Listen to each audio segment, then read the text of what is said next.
नारी छलिया बनवारे।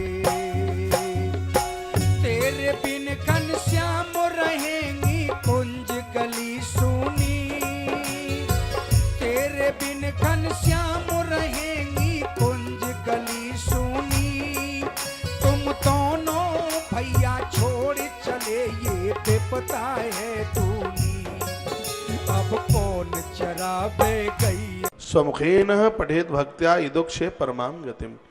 उस जीव की कभी दुर्गति नहीं हो सकती। सुन लीजिए, जिसने अपने जीवन में 11 बार 11 बार से पुराण की कथा सुनी है, अकाल मृत्यु नहीं हो सकती उसकी।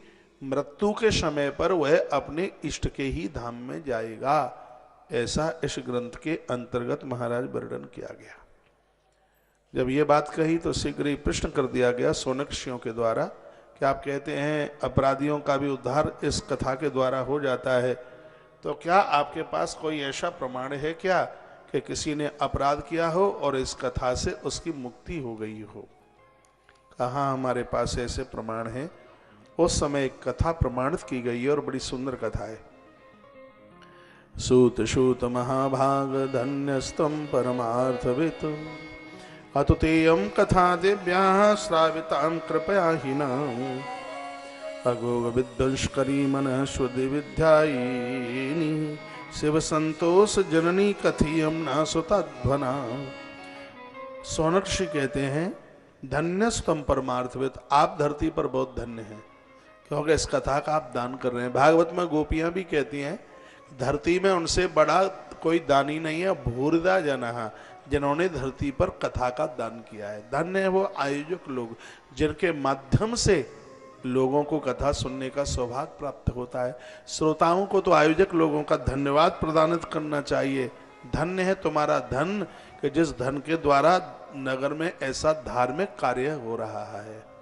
ये तो राम नाम की लूट है, लूट सको तो लूट महाराज। ये भगवान का नाम लूट रहा है, ईश्वर की कृपा के द्वारा। अब धन कोई और खर्च कर रहा है तो क्या हमसे लूटा भी ना जाए? और लूटा भी ना जाए तो बड़ा दुर्भाग्य है फिर तो। ये कथा 9 दिन का अनुष्ठान है, इसको छोड़ मत देना, पूरी कथा सुनना। लिखा है के विशुद्धि तनया कथया पापिना कलऊ।